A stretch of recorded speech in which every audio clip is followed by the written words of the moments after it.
어찌하여 전능자는 때를 정해놓지 아니하셨는고 그를 아는 자들이 그의 날을 보지 못하는고 어떤 사람은 땅의 경계표를 옮기며 양떼를 빼앗아 기르며 고아의 나귀를 몰아가며 과부의 소를 볼모 잡으며 가난한 자를 길에서 몰아내나니 세상에서 학대받는 자가 다 스스로 숨는구나.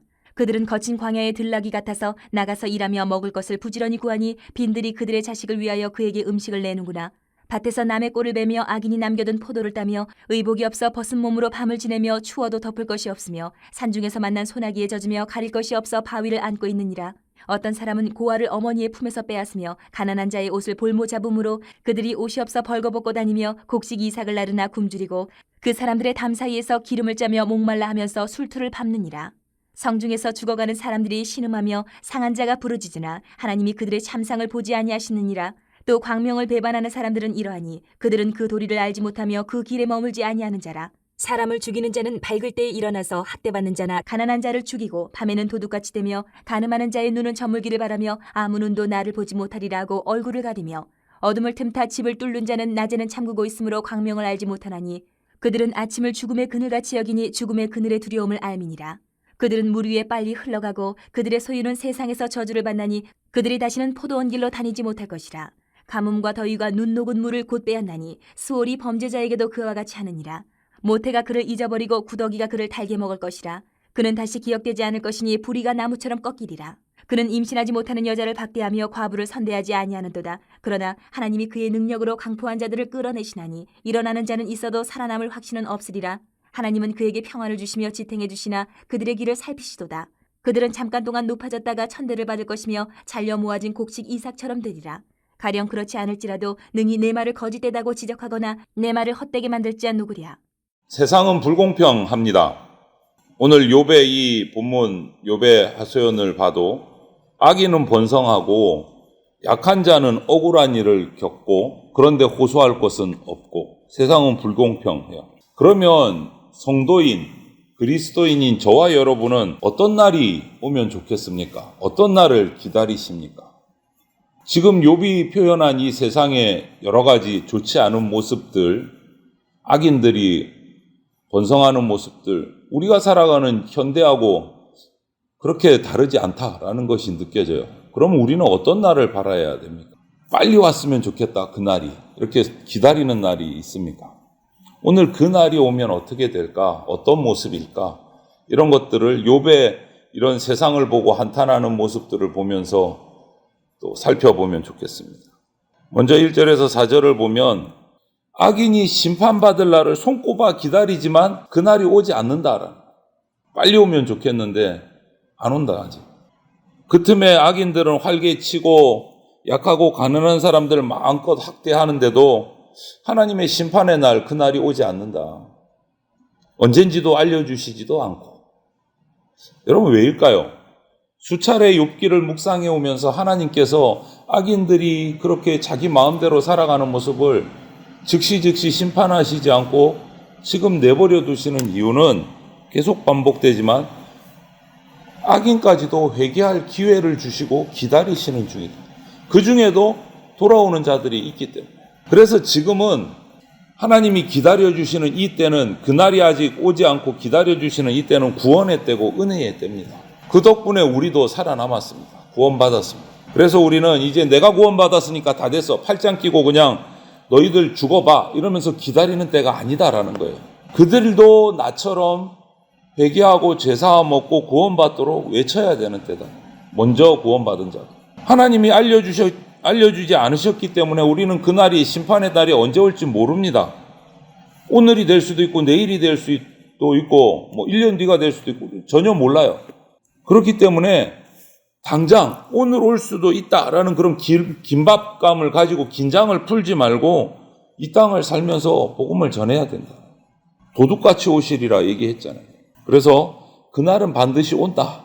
언제인지 우리는 알지 못하지만 그래서 항상 긴장하고 복음을 전하는 자로 우리가 생활해야 됩니다.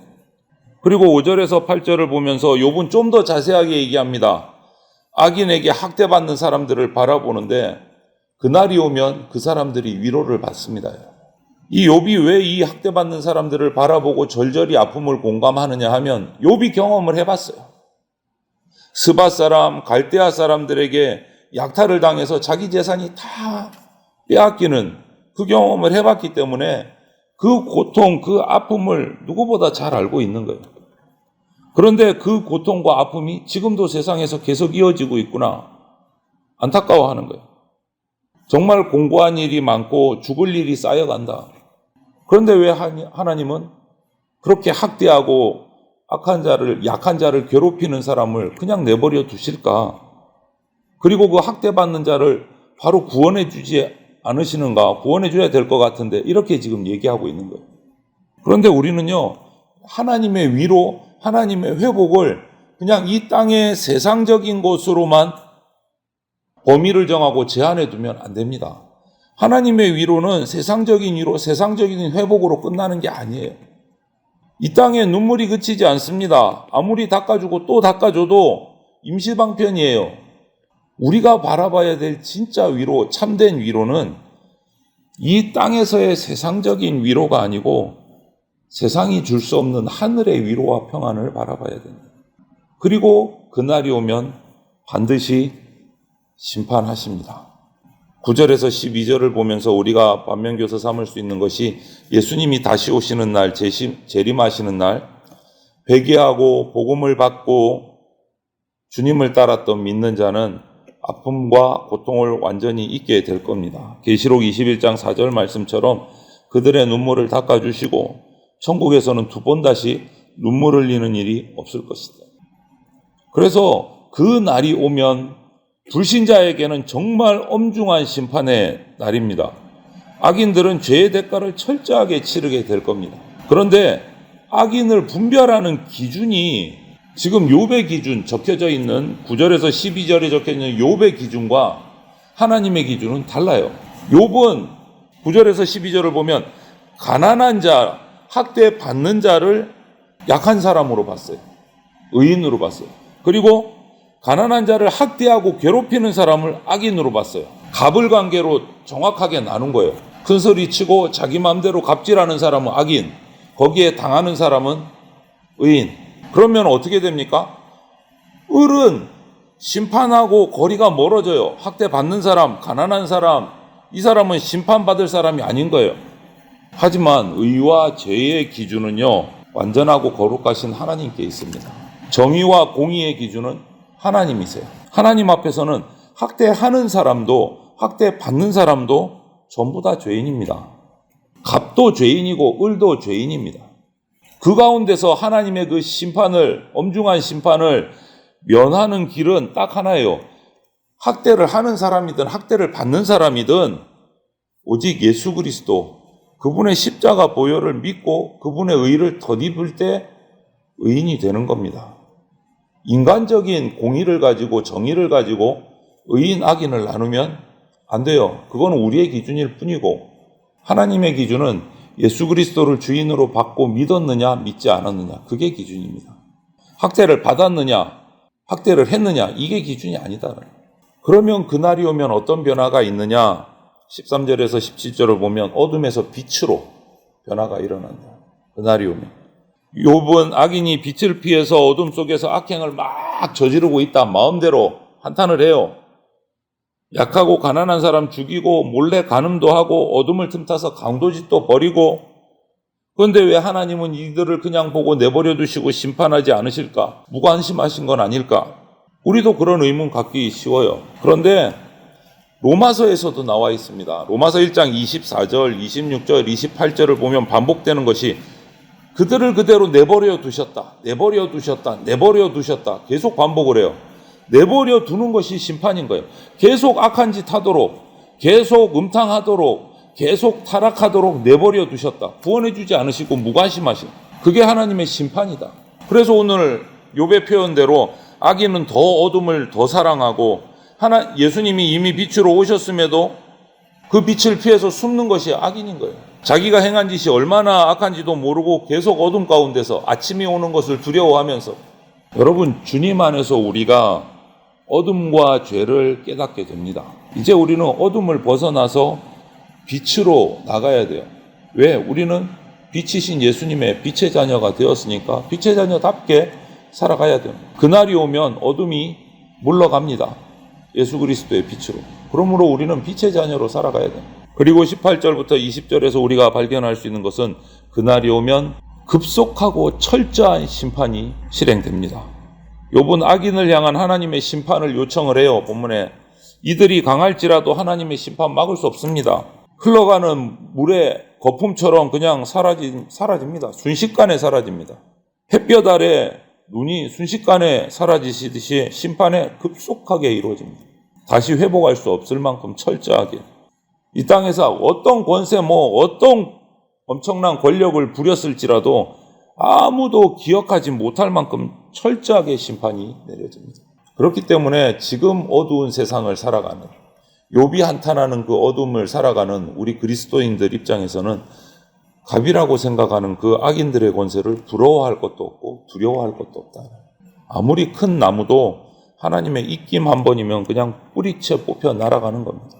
여러분, 지금 우리가 살아가는데 억울한 일이 있을 수도 있고 악인이 형통한 것 때문에 마음이 막 안 좋을 수도 있고, 하지만 주님께 소망을 두셔야 돼요. 하나님이 오셔서 눈물 닦으시고 보응해 주시고 심판하신다. 이것을 우리가 의심치 말아야 됩니다. 그리고 그날이 오면 최후의 승리를 얻습니다. 그래서 최후의 승리를 얻기까지 흔들림 없이 주님 앞에서 달려가야 됩니다. 악인들이 악행하는 모습 보면 막 분노가 일어나요. 치밀어요. 저런데도 그냥 살아가나? 왜 벌을 받지 않을까? 막 부글부글해요.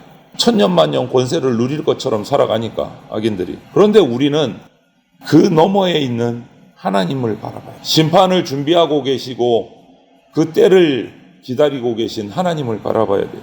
하나님이 그 행위를 다 살피고 계십니다. 나만 보고 있는 거 아니다.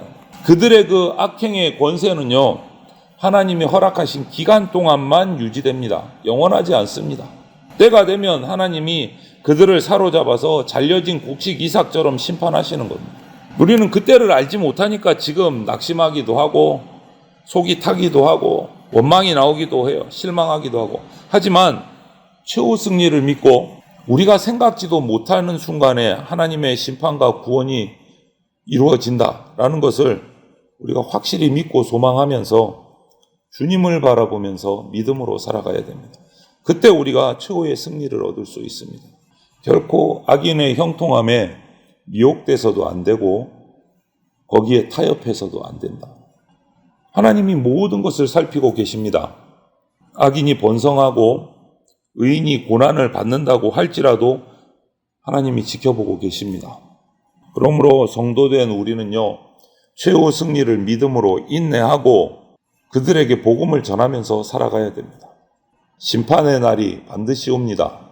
그 심판의 날에 저와 여러분들이 위로의 날이 될 수 있기를 소망을 합니다.